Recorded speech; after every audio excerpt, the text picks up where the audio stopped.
सिद्दीकी तेरा नाम से इस्लाम रहेगा, सिद्दीकी तेरा नाम से इस्लाम रहेगा। दुनियाए अदालत में तेरा नाम रहेगा, दुनियाए अदालत में तेरा नाम रहेगा। फारूक तेरा नाम से इस्लाम रहेगा, फारूक तेरा नाम से इस्लाम रहेगा। আলহামদুলিল্লাহ। সলিমপুর তালেব আলী হাজীবাড়ি জামে মসজিদের উদ্যোগে 10তম বার্ষিক ইসলামী মহাসম্মেলনে সভাপতিত্ব করছেন হাফেজ মোহাম্মদ সাদিকুর রহমান সাহেব, ইমাম ও খতিব, সলিমপুর তালেব আলী হাজীবাড়ি কেন্দ্রীয় জামে মসজিদ।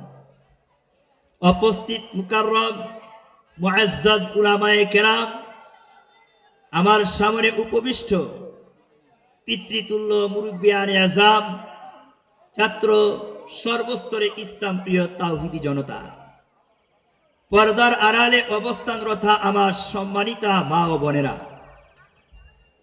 আল্লাহ তাআলার কাছে লাখো কোটি শুকরিয়া আদায় করি যে মহান আল্লাহ পাক আমাদেরকে একটি মহতি বরকতি দ্বীনি মাজলিসে আসার এবং কথা বলার তৌফিক দান করলেন, সুযোগ করে দিলেন। এই জন্য আল্লাহ তাআলা দরবারে লাখো কোটি শুকরিয়া আদায় করি, সকলে বলি আলহামদুলিল্লাহ। আমি আপনাদের সামনে পবিত্র কুরআনুল কারীম থেকে একটি গুরুত্বপূর্ণ আয়াতে কারিমা তেলাওয়াত করেছি। আর বিশ্ব নবী সরকারে দুজাহান, আমাদের কলিজার টুকরা মুহাম্মদ সাল্লাল্লাহু আলাইহি ওয়াসাল্লামের হাদিসের ভান্ডার থেকে একখানা হাদিস শরীফ আপনাদের সামনে উপস্থাপন করেছি।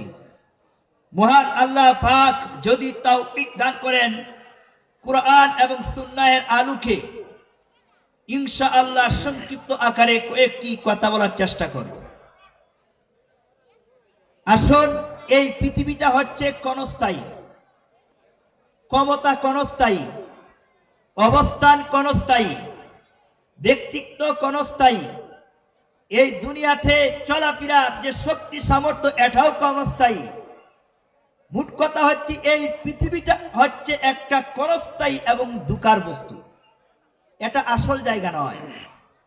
এই পৃথিবী ত্যাগ করে মহান আল্লাহ তাআলার দরবারে যাইতে হবে, এমন এক জগতে যেতে হবে যে জগতের শুরু আছে কিন্তু শেষ নাই। আর এই পৃথিবীর শুরু আছে, শেষও আছে। এই পৃথিবী একদিন জন্ম হয়েছে, আল্লাহর পক্ষ থেকে সৃষ্টি। এই পৃথিবী একদিন আল্লাহ তাআলা ধ্বংস করে দিবেন।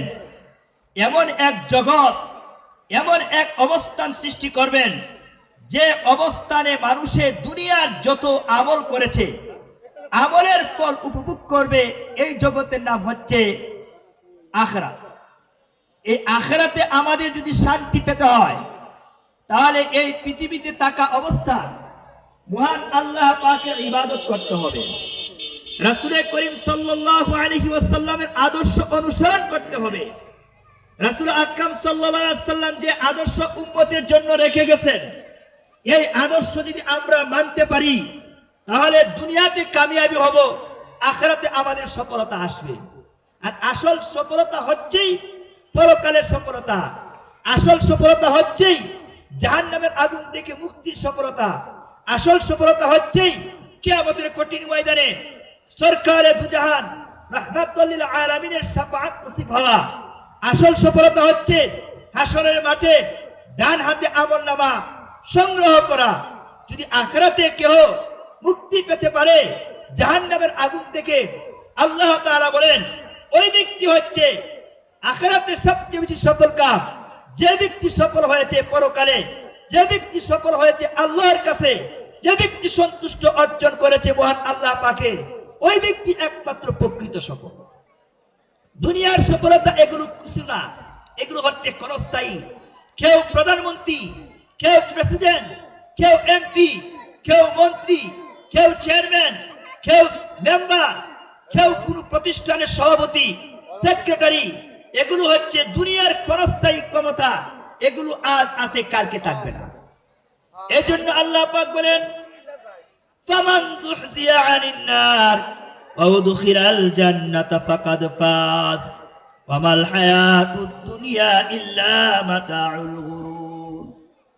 যে ব্যক্তি নাকি হাসরের মাঠে বিচার ফায়সালা হওয়ার পরে জাহান্নাম থেকে মুক্তি পেয়ে গেল এবং আল্লাহ রাব্বুল আলামিনের দয়ায় জান্নাতে প্রবেশ করলো, অর্থাৎ জান্নাতে ঢুকে গেল, আল্লাহ তাআলা বলেন এই সমস্ত ব্যক্তি হচ্ছে সবচেয়ে প্রকৃত সফল কাম। আর এই দুনিয়ার জীবন প্রকৃত জীবন নয়, এই দুনিয়ার জীবন হচ্ছে দুঃখার জীবন, এই দুনিয়ার জীবন হচ্ছে প্রতারণার জীবন, এই দুনিয়া হচ্ছে খেলার ঘর, এই দুনিয়াটা হচ্ছে তামাশার ঘর। এই দুনিয়াতে মানুষ যেরকম ভাবে আল্লাহ তাআলাকে পেতে পারেন, জান্নাতি হতে পারেন। এই জন্য মহান আল্লাহ রাব্বুল আলামিন যুগে যুগে